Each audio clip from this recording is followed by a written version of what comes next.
రాజకీయాల్లో శాశ్వత శత్రువులు, మిత్రులు ఉండరన్నది సామెత ఉంది.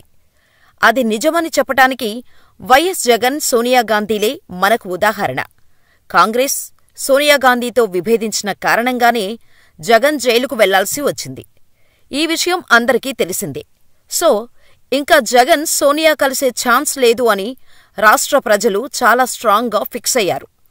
అటువంటి సమయంలో కొంతకాలానికి జగన్ కాంగ్రెస్ను క్షమించానని చెప్పటం చర్చనీయాంశంగా మారింది. మరోవైపు 2024 ఎన్నికల్లో కేంద్రంలో హ్యాట్రిక్ కొట్టాలని బీజేపీ, ఈసారి ఎలాగైనా అధికారంలోకి రావాలని కాంగ్రెస్ మరోవైపు గట్టి పట్టుదలతో ఉన్నారు. ఇదే సమయంలో జాతీయ స్థాయిలో ఈసారి ఎన్డీఏ కూటమికి తగినన్ని సీట్లు లభించే అవకాశం లేదని పలువురు సెఫాలజిస్టులు చెప్పటం, ఇండియా కూటమి అధికారం చేపట్టేందుకు వ్యూహాలు రచించింది. సీట్లు తక్కువ వస్తే ఏం చెయ్యాలి, ఎవరెవరిని తమవైపు తిప్పుకోవాలి అని ముందుగానే వ్యూహరచన చేసుకుంది. ఇండియా కూటమి ఏపీలో టీడీపీతో బీజేపీ జతకట్టడంతో ఇండియా కూటమి చూపు జగన్పై పడింది. అప్పుడే సోనియాకు తను చేసిన తప్పేంటో తెలిసొచ్చింది.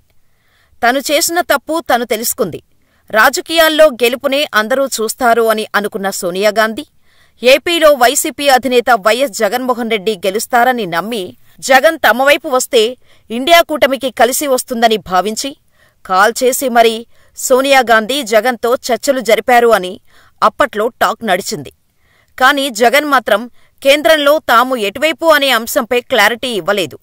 ఎన్నికల ఫలితాలు వచ్చిన తర్వాత జగన్ ఘోర ఓటమి చెందారు. ఏపీలో కూటమి ఘన విజయం సాధించింది.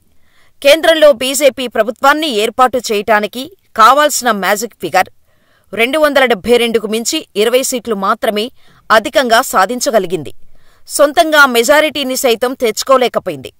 దీంతో ప్రభుత్వాన్ని ఏర్పాటు చేయాలంటే భాగస్వామ్య పక్షాల మద్దతు అత్యవసరమైంది. ఆ సమయంలో కూడా వైఎస్సార్సీపీ నుంచి 4 ఎంపీలు గెలిచారు. మొదటి నుంచి కేంద్రంలో ఎన్డీఏను జగన్ సమర్థిస్తూ వస్తున్నారు. కాని ఏపీలో ఎన్డీఏ కూటమిని వైసీపీ వ్యతిరేకిస్తోంది. దీంతో వైసీపీ మద్దతు ఎన్డీఏ కూటమికే ఉంటుందని జగన్ ప్రకటించారు.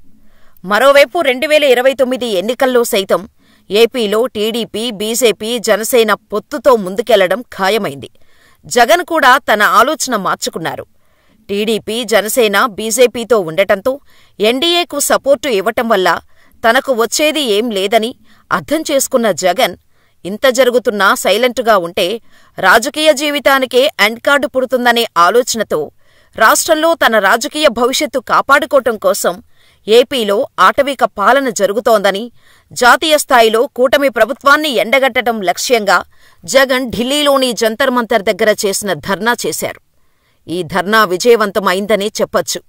అఖిలేష్ యాదవ్, సంజయ్ రౌత్ వంటి కొందరు జాతీయ స్థాయి నేతలు శిబిరాన్ని సందర్శించి జగన్కు సంఘీభావం ప్రకటించారు.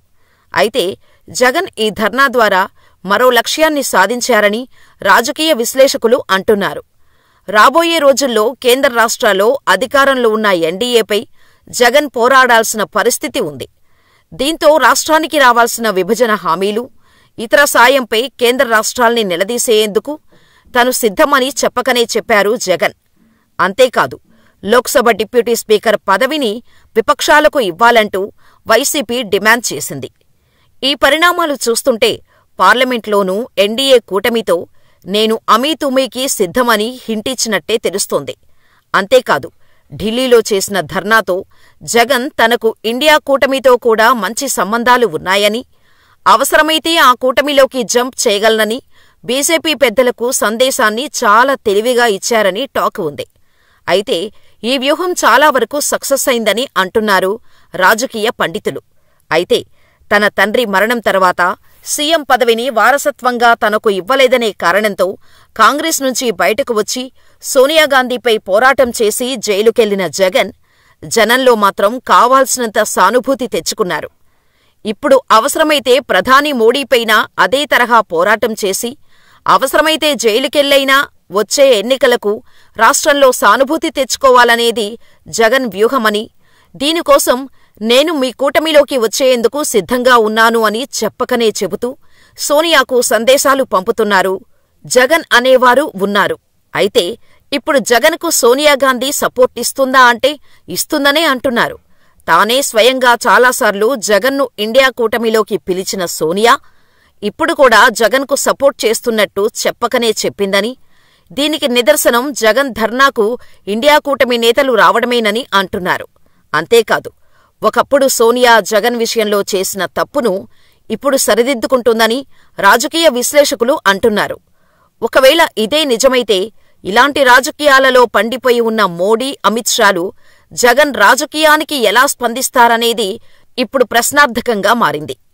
రాజ్యసభలో ఎన్డీఏ కూటమికి మెజారిటీ కోసం వైసీపీకి ఉన్న 11 మంది సభ్యుల మద్దతు అవసరం కాబట్టి జగన్ను వదులుకోకూడదని చూస్తారా? లేకపోతే సీబీఐ, ఈడీ సంస్థల ద్వారా మరోసారి జలక్కిచ్చి తమ దోవలోకి తెచ్చుకుంటారా అనేది చూడాల్సి ఉంది. అంతేకాదు, జగన్పై ఉన్న అక్రమ ఆస్తుల కేసులతో పాటు వివేకానంద హత్య కేసును కూడా తిరగతోడవచ్చు. మరి ఏం జరుగుతుందో చూడాలి. On behalf of ADMK party, myself and Chandrasekhar MP, Rajasabha MP come over here. In democracy, elections will come and go. The people's verdict is different. They will go one party, another party afterwards. Because one party is won, they cannot do the atrocities and attack the other political parties. I have seen what in Andhra Pradesh has taken a show and everything. Same things happen in Tamil Nadu also. Andhra Pradesh, a neighboring state, Tamil Nadu also same problem we are also facing. The government who has come, how they are facing Jagan and everything facing, we are also, Edappadi Palnichami also facing in Tamil Nadu. The DMK government during the 200 days, 200 days, 595 people are killed in Tamil Nadu. That is the law and order situation there. This kind of atrocities are taking place. But government is not giving any importance to that. Because everybody, rulers, whoever coming as a king, and our duty is to protect the lives and the belongings of every citizen. That is duty of any government. Therefore, whatever happening in Andhra Pradesh, same thing happening in Tamil Nadu also. Tamil Nadu also yesterday, what I have seen our party leader, Edappadi Palnichami, gave the statement how the central government is discriminating Tamil Nadu and other states also.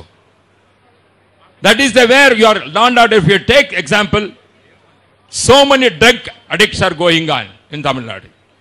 Same way, who are the response? Where it is coming from? From Gujarat only everything is coming, drugs, everything, throughout India it is going on. What is this? But what action is taking?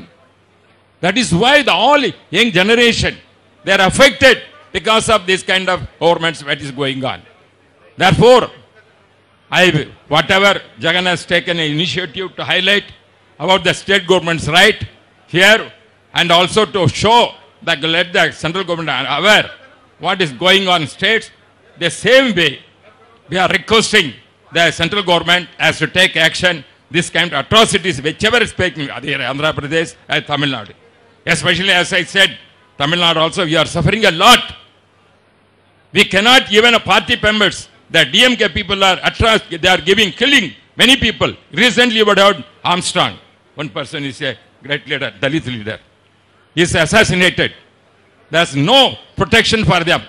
This kind of law and order situation, very, very worst. Like Andhra Pradesh in Tamil Nadu, many states, it's going on. Therefore, we have the solidarity, all our parties, to protect the democracy, to protect the citizen of the country.